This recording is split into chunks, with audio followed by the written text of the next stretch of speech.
Good morning बच्चों। आज हम अलजेब्रिक एक्सप्रेशन करेंगे। इसमें कुछ क्वेश्चंस बताऊंगा आपको। सबसे पहले आपको फॉर्मूले याद होने चाहिए, बिल्कुल बच्चों वाले फॉर्मूले। इसमें कुछ नहीं, मैं एक दो क्वेश्चन कराता हूँ, उससे आप समझ जाओगे। ठीक है, तो मैंने यहाँ पे लिखा 2x + 3 और 2x + 3। अब जैसे बचपन में सॉल्व करते तो पहले मैं वैसे सॉल्व करा रहा हूँ उसे, फिर मैं फॉर्मूला लगा के बताऊंगा। ठीक है, ध्यान से देखना। बचपन में करते थे 2x को बाहर लिखा और इस पूरे टर्म को यहाँ पे लिख देते थे। ठीक है, फिर +3 लिखते थे और पूरे टर्म को दोबारा से लिखते थे। ठीक है, अब इसको इससे मल्टीप्लाई करते थे तो 4x²। ठीक है, और इसको इससे करेंगे तो 6x। अब इसको इससे और इसको इससे 6x + 9 4x²। इन दोनों को ऐड कर दो 12x + 9, ये आ गया। लेकिन अगर आपको ये कभी सेम दिखे, दोनों चीजें आपको सेम दिखे, तो आपको बेटा कुछ नहीं करना, ये वाला फॉर्मूला लगा। अगर मैं ऐसे लिखूं 2 + 3 और 3 + 2, बात एक ही है क्या? बात एक ही है। वैसे तो a का स्क्वायर मतलब ये हमारे लिए a है और ये हमारे लिए b है। a का स्क्वायर दैट मीन्स 2x का स्क्वायर, b का स्क्वायर दैट मीन्स 3 का square, plus 2ab 2 × a × b। बताओ ये कितना हो जाएगा? 4x² 9 + 12x। क्या हमारा यही आंसर आ गया? तो हमें इतनी मेहनत करने की जरूरत नहीं है। अगर आपको दिख रहा है दोनों क्वांटिटी सेम है, तो जब दोनों चीजें सेम होती हैं, अगर कोई भी चीज 2 बार लिखी है तो क्या मैं ऐसे नहीं लिख सकता? क्या मैं ऐसे नहीं लिख सकता? लिख सकता बिल्कुल। ठीक है, तो मैंने इसको भी ऐसे लिख दिया, ये 2 बार लिखा है और मैंने इसको 2 बार लिख के स्क्वायर लिख दिया। कोई दिक्कत?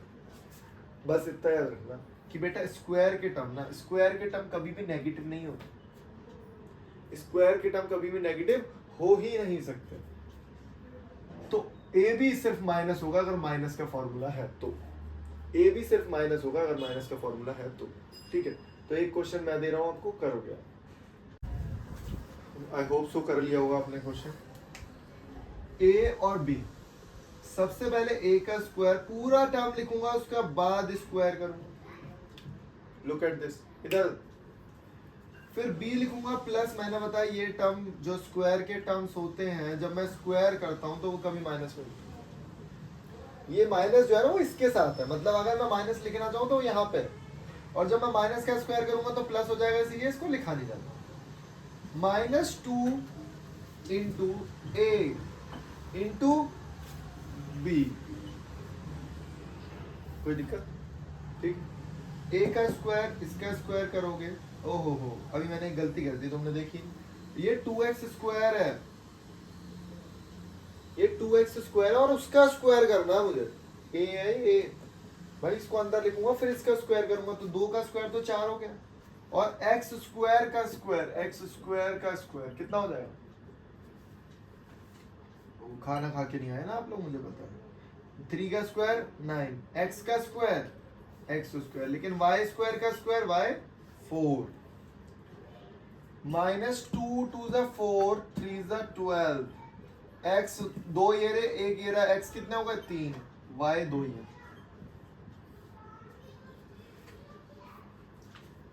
ठीक है, उतार लो। अब ये वाला क्वेश्चन, यहाँ पे आइडेंटिटी थोड़ी सी चेंज होगी। पहले मैं इसको रब कर देता हूँ। ये क्वेश्चन तो हम लोग कर चुके हैं ना। यार एक आइडेंटिटी मैंने ये लिखी है, एक आइडेंटिटी मैंने ये लिखी है। अगर कोई भी टर्म आपको प्लस में दिखे और माइनस में दिखे, दो टर्म लाइक दिस, दोनों टर्म सेम है क्या? चेंज क्या है? सिर्फ साइन का चेंज है। चेंज क्या है? साइन का चेंज है। तो कुछ नहीं करना मुझे, टर्म a का स्क्वायर कर दूंगा और टर्म b का स्क्वायर कर दूंगा, बीच में लगा दूंगा माइनस। तो ये क्या है? a, ये पूरा a है, तो इसका स्क्वायर लिखूंगा भाई, माइनस ये है b, इसका स्क्वायर लिखूंगा पूरे का, माइनस जो साथ में उसे ऐसे उतार दो। ओके, तो मैंने देखा यार, ये तो क्या हो गया भाई, ये हो जाएगा 9a² - 4b² - 5b²। तो क्या 9a² - 9b² लिख सकता हूँ?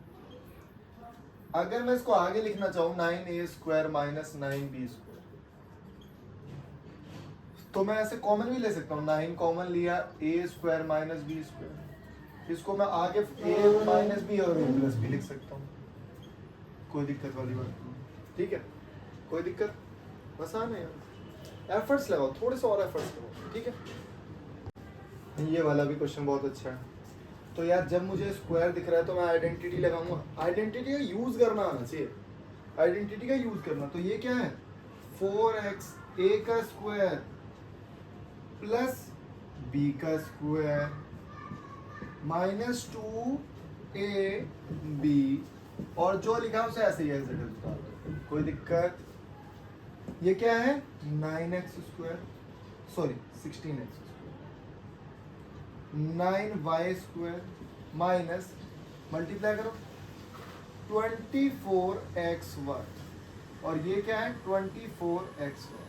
क्या ये दोनों टर्म सेम है, क्या ये दोनों टर्म कैंसिल आउट हो जाएंगे, प्लस माइनस है ना, बचा क्या 6x² प्लस 9x²।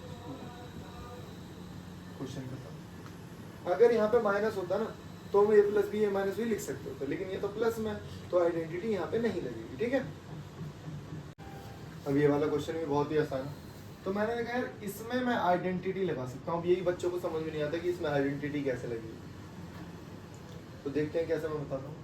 यार क्या ये a² है और ये b² है, लेकिन ये प्रॉपर नहीं लिखा, इसको मैं पता क्या लिखूंगा 5x² माइनस बताओ 4y², और डिवाइड में ये टर्म लिखा हुआ है 5x प्लस 4y। कैसे लिखा है, डिवाइड में है ना, तो डिवाइड में लिख दिया नीचे। अब मैं इसको ब्रेक कर सकता हूँ a plus b a minus b से, तो मैं इसे ब्रेक करूंगा 5x प्लस 4y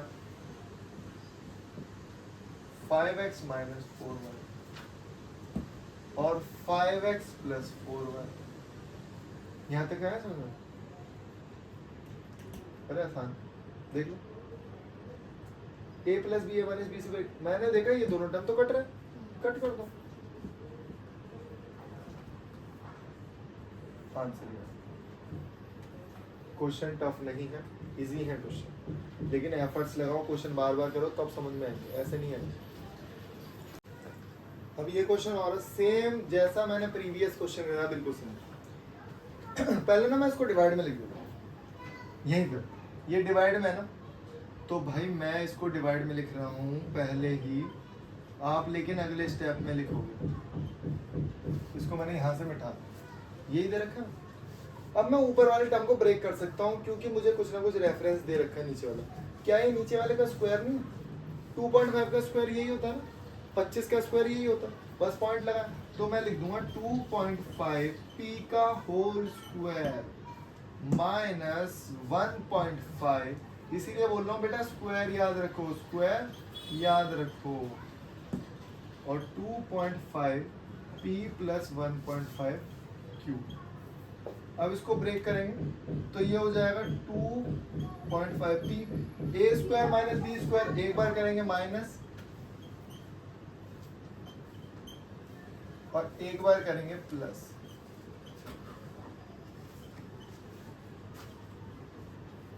और दोनों टर्म्स आपस में ऊपर नीचे से जो कट रहे होंगे उनको कर देंगे कट। तो भाई अगेन आंसर मेरा, ये दोनों कट हो गए, बचा क्या सिर्फ ये। तो ये टर्म अगले स्टेप में लिखना, मैं लिख नहीं रहा, कहीं से यहीं छोड़ दो, आप खुद दिमाग लगाओ और लिखो इसे। पहले समझा करो क्या किया, फिर खुद से एफर्ट लगा के नोट किया करो जब भी आप लेक्चर देखते हो।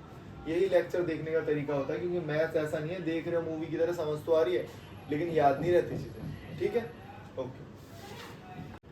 क्योंकि आपने 8th क्लास में फैक्टराइजेशन सीखा होगा, तो फैक्टराइजेशन सीखा होगा तो मिडिल टर्म को स्प्लिट किया जाता था, याद है, भूल गए।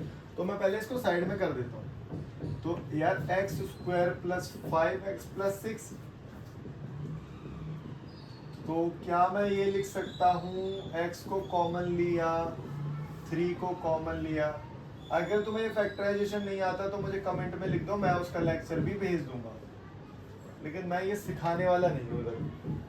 मिडिल टर्म स्प्लिट है, ये मिडिल टर्म स्प्लिट है, मिडिल टर्म को स्प्लिट किया, फिर 2 को कॉमन, x को कॉमन लिया, यहाँ से 3 को कॉमन लिया। तो इसका मतलब ये जो टर्म है इसको मैं ऐसे लिख सकता हूँ x + 2 और x + 3 डिवाइड में x + 2। क्या ये वाला टर्म ये वाले टर्म से कैंसिल आउट हो जाएगा? तो आंसर ये दोनों कट गए ना, बिल्कुल ऐसे ही, बिल्कुल ऐसे ही। और पता है आपको ये क्या है? आपको पता ही नहीं होगा भाई, ये x + 5 का होल स्क्वायर।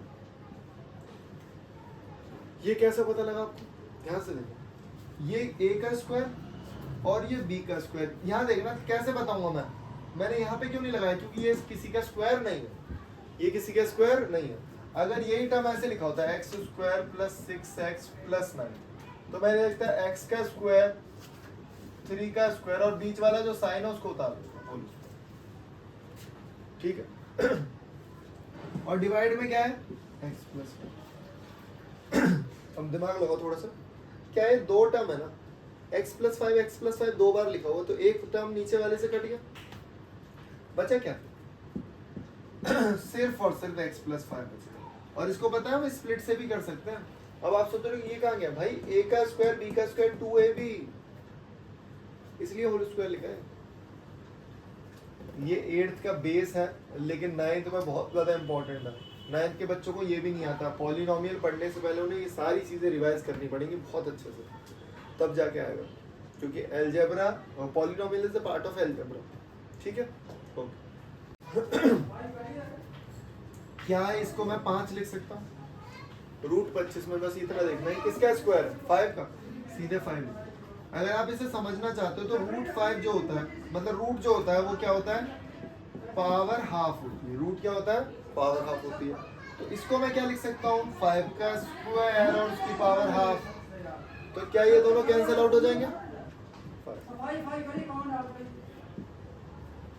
ओके। अब यहाँ पे देखो, ये 5 हो गया तो ये कितना हो जाएगा? 4। ये कितना है? 4। तो ये कितना हो जाएगा? 3। ये कितना है? 6। ये कितना है? 4। कोई दिक्कत? ये क्या है? 1। ये क्या है? 1। कितना आएगा? इसमें कुछ नहीं करना था यार, इसमें कुछ करना था? ये तो आसान लगा हुआ, ये तो आसान था। बहुत प्यारा क्वेश्चन है। कई बच्चे क्या करते हैं, पहले स्क्वायर्स निकालेंगे, और यहाँ तो बड़े आराम से स्क्वायर निकाल सकते हो, क्योंकि स्क्वायर ट्रिक आपको याद है। 53 का स्क्वायर आराम से निकाल सकते हो। 50 को ब्रेक किया, 50 + 3, 3 का स्क्वायर। सीखा है ना ये सब? नहीं सीखा तो दोबारा सीखो। मैं दूसरी चीज बताता हूँ। क्या मैं इसको ऐसे लिख सकता हूँ? क्या मैं इसको ऐसे लिख सकता हूँ? इधर ले आऊँ बस, और कुछ नहीं किया। a का स्क्वायर माइनस b का स्क्वायर। तो a square minus b square क्या होता है? a + b है माइनस b। एक बार प्लस करना और एक बार माइनस करना। प्लस करा तो कितना आया? बताओ भाई। 8 3 11 1 91, यही आएगा ना? ओह सॉरी, 100 आएगा, 101। तो मैंने देखा 5 से 5 कैंसिल आउट हो गया, 5 से 5 कैंसिल आउट हो गया, तो बचा क्या? 101। x की वैल्यू क्या हो गई? 101। आसान, बहुत आसान, ठीक है। तो a में से b को पहले x में से y को माइनस कर दिया, तो पहले मैं ऐसे लिखता हूँ x - y, उसके बाद स्क्वायर कर दिया। x की वैल्यू 2 + √3 माइनस लगा दिया। अब मैं y की वैल्यू उतारूंगा, लेकिन ब्रैकेट के साथ, उसके बाद हो जाएगा। पहले ब्रैकेट के अंदर सॉल्व करेंगे। कैसे? 2 + √3, माइनस को अंदर भेजो, ओके। क्या 2 और 2 कट हो गए? 3 और 3 2√3 हो गया, 3 और 3 2√3 हो गया। अब स्क्वायर करना, 2 का स्क्वायर 4, 3 का √3 का स्क्वायर। बेटा हमेशा याद रखोगे, अगर आपने लिखा तो सीधे लिख दो आप। मैं बोलूँ √5 का स्क्वायर 5, √7 का स्क्वायर 7, तो रूट से स्क्वायर कट जाते हैं। और दूसरी बात बताऊं, ये जो रूट होता है ना, ये रूट हमेशा होता है पावर हाफ, और जब आप पावर हाफ का स्क्वायर करोगे तो 2 से 2 कट गया ना, ठीक है। तो आज के लिए सिर्फ इतना ही बहुत है, इतना पढ़ लो। ठीक है, इस पर प्रैक्टिस करनी बहुत ज़्यादा जरूरी है, ठीक है, ओके।